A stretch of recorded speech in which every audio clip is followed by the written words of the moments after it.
Je suis Chantal Herbé, éditeur numérique.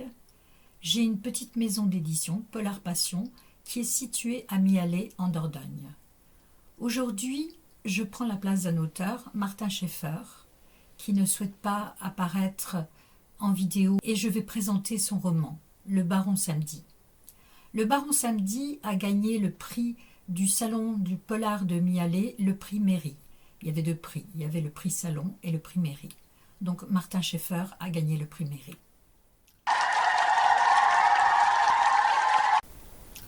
Le Baron Samedi a été écrit entre 2010 et 2011 par Martin Scheffer, qu'il avait présenté à la maison d'édition Pierre Gort, laquelle lui a fait signer un contrat d'édition. Malheureusement, 15 jours après, cette maison d'édition faisait faillite. Donc la liquidation a été prononcée il y a quelques années seulement, donc elle a été tout de suite fermée. Et Martin Scheffer ne pouvait plus avoir accès à ses droits. Donc ses droits étaient gelés. Donc je lui ai proposé de rééditer, en trichant un peu, c'est-à-dire en publiant ce roman sous un pseudo avec un autre titre. Damn. Ce qu'il a accepté. Donc nous l'avons publié en 2012 ou 2013, je ne sais plus. Et il a été en vente pendant 3 ans, au minimum jusqu'en 2014. Et donc ma maison d'édition à moi, qui était une maison d'édition qui n'était pas du tout vouée à publier des romans papier, mais une maison d'édition consacrée aux applications qu'on vendait sur Google Play, a fermé en 2014.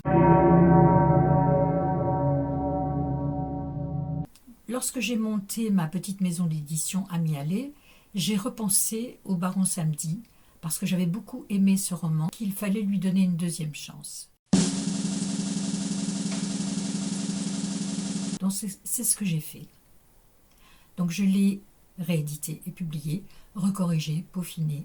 On a fait une version plus fouillée que la première, peut-être avec plus d'expérience tous les deux.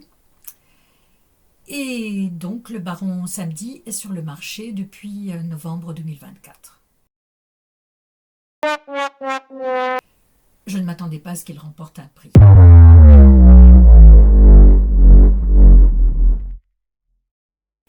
Donc le Baron Samedi, je vais vous en parler un peu. Donc je vais vous lire la 4e de couverture et la critique que j'en ai fait. Si je la retrouve. Damn.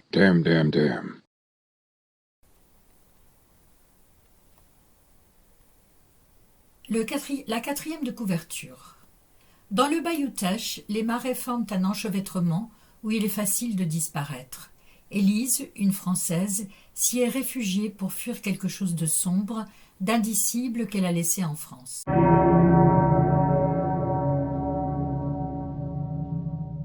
Abandonnant tout derrière elle. L'indicible est un personnage trouble et difficile à cerner. Son mari. Ce roman croise les histoires respectives du laissé-pour-compte en Dordogne et de la fugitive en Louisiane. Dans ce roman noir, ou dans ce noir, l'horreur n'est ni sanglante ni spectaculaire. Elle est lente et pernicieuse, mais souveraine. Elle monte en gamme au déroulé des chapitres dans un cynisme banalisé pour atteindre son apogée au dénouement. Un roman noir sans cynisme, ce n'est pas un roman noir. Je vais vous lire maintenant ma petite note d'éditeur aux critiques. Oh no.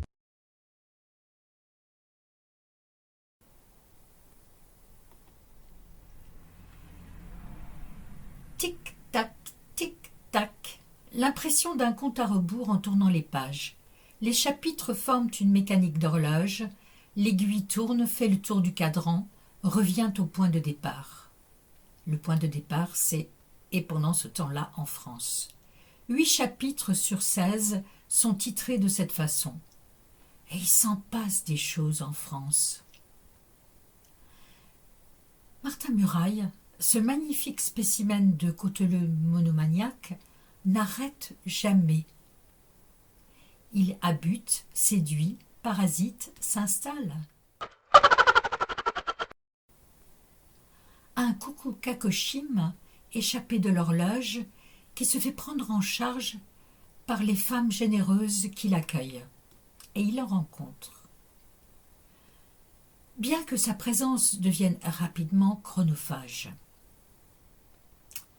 Mais il lui manque un élément essentiel, la maison de sa femme dont elle l'a évictée. Son confort et son charme. Jusqu'où ira-t-il pour se venger et trouver un autre nid à occuper?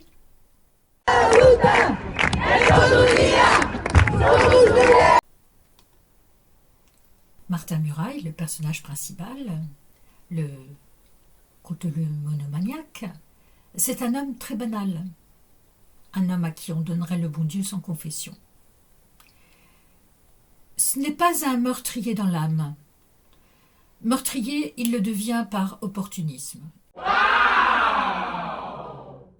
Mais il tue comme il se raserait, sans a priori, sans état d'âme.